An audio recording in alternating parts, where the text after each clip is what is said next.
2011년 3월 20일 토요일 매일 성경 순과 함께하는 말씀 묵상, 오늘의 묵상을 시작합니다.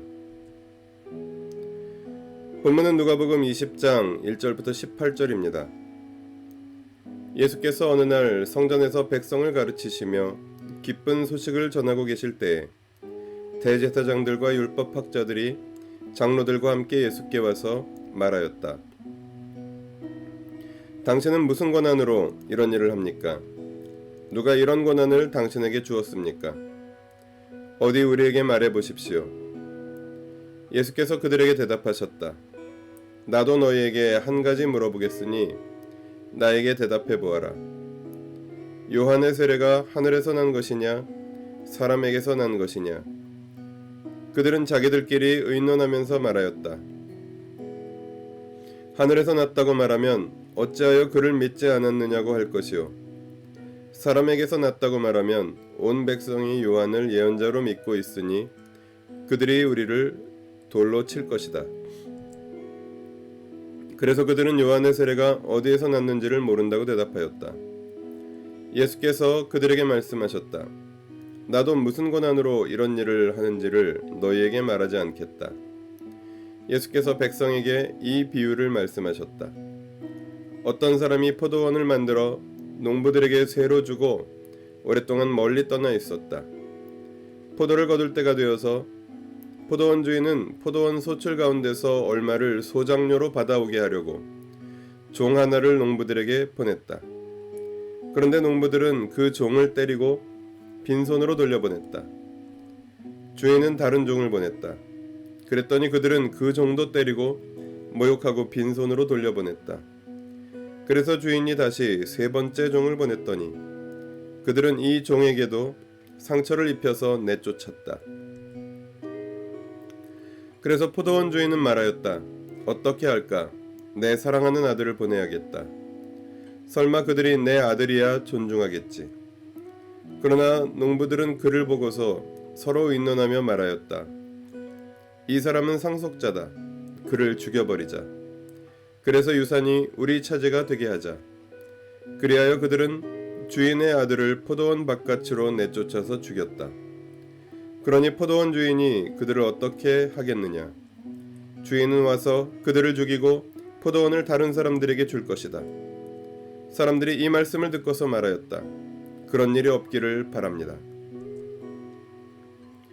그때 예수께서 그들을 똑바로 바라보시고 말씀하셨다. 그러면 집 짓는 사람들이 버린 돌이 집 모퉁이에 머릿돌이 되었다 하고 기록된 말은 무슨 뜻이냐? 누구든지 그 돌 위에 떨어지면 그는 부스러질 것이요, 그 돌이 어느 사람 위에 떨어지면 그를 가루로 만들 것이다. 아멘.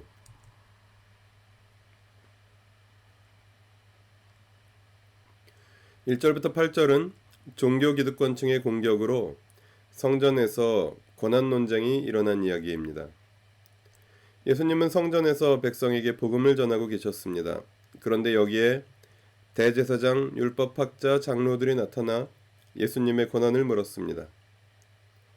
예수님은 그렇다면 세례 요한의 권한의 출처는 어디였냐고 반문하셨습니다.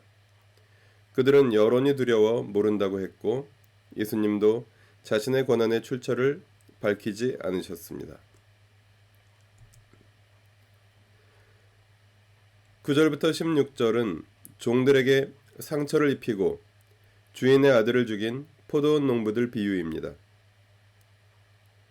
예수께서는 종들에게 상처를 입히고 주인의 아들을 죽인 포도원 농부들의 비유를 말씀하셨습니다. 이 비유는 구약 역사서와 신약 복음서를 기득권층의 불신앙과 반역에 대한 관점으로 요약한 탁월한 요약이었습니다. 17절부터 18절은 건축자들의 버린 돌이 모퉁이의 머릿돌이 되었다는 예수님의 말씀입니다. 예수님은 시편 118편 22절을 인용하셔서 비유의 결론을 말씀하셨습니다. 건축자들은 기득권층이요, 버린 돌은 예수님이십니다. 그러나 버린 돌은 모퉁이의 머릿돌이 되었습니다. 기득권층은 예수님을 공격하고 박해하여 살해했지만 하나님은 예수님을 하나님 나라의 왕으로 삼으셨습니다. 본문을 통해 무엇을 깨달을 수 있을까요? 본문은 하나님 나라와 세상의 권위를 대조합니다. 예수님께 도전한 자들은 평소에 백성들에게 권위를 휘두르던 자들이며 예수님의 권위의 근거를 밝히라고 압박합니다. 그러나 예수님은 하나님의 아들의 권위의 대부분을 사용하지 않으시고 겸손히 섬기시고 겸손히 십자가에 달리셨습니다. 예수님 당시 기득권층에게는 율법과 구약 성서의 올바른 가르침보다 더 중요한 것이 그들 자신의 권위가 유지되는 것이었고 그 권위의 성격은 철저하게 백성 위에 군림하는 세속적인 권위였습니다. 본문을 어떻게 삶에 적용할 수 있을까요? 나는 겸손히 십자가를 지신 예수님을 따르고 있습니까? 중요한 것은 권세와 고난을 내세우는 것이 아니라 복음을 듣고 말하고 살아내는 것입니다. 복음보다 중요한 권위는 없습니다. 권위와 권세와 고난이 정당한 것이라 하더라도 그것 자체가 생명을 주는 것은 아닙니다. 생명은 복음이 줍니다. 예수님은 하나님이시지만 가지고 계신 권위와 권세와 고난을 내세우지 않으셨습니다. 참된 그리스도인은 권위와 권세를 복음보다 앞세우지 아니하고 겸손히 십자가를 지신 예수님을 따르며 닮아갑니다. 나이가 들어갈수록 교회에서 이것저것 맡은 것이 많을수록 더 움켜쥐려 하지 말고 겸손히 섬기며 예수님을 따르며 복음을 살아내는 삶의 기쁨을 누리라고 본문을 통해 주님은 말씀하십니다. 말씀 앞에 머무르는 시간 가지겠습니다. 두 번째 종이 울릴 때까지 침묵 속에서 말씀하시는 주님께 귀를 기울입니다.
기도하시겠습니다. 성전의 지도자들이 세상의 지도자들과 다를 바 없는 모습을 봅니다. 크기의 차이가 있을 뿐 오늘날 교회에서도 똑같이 발견될 수 있는 모습입니다. 그 모습이 저의 모습이 되지 않게 하여 주십시오. 저를 위해 겸손히 십자가 지신 주님을 따라 복음으로 사랑으로 섬기게 하여 주십시오. 우리 주 예수 그리스도의 이름으로 기도합니다. 아멘. 매일 성경순과 함께하는 말씀 묵상, 오늘의 묵상을 마칩니다. 오늘도 주님의 말씀이 함께하는 하루 보내십시오. 고맙습니다.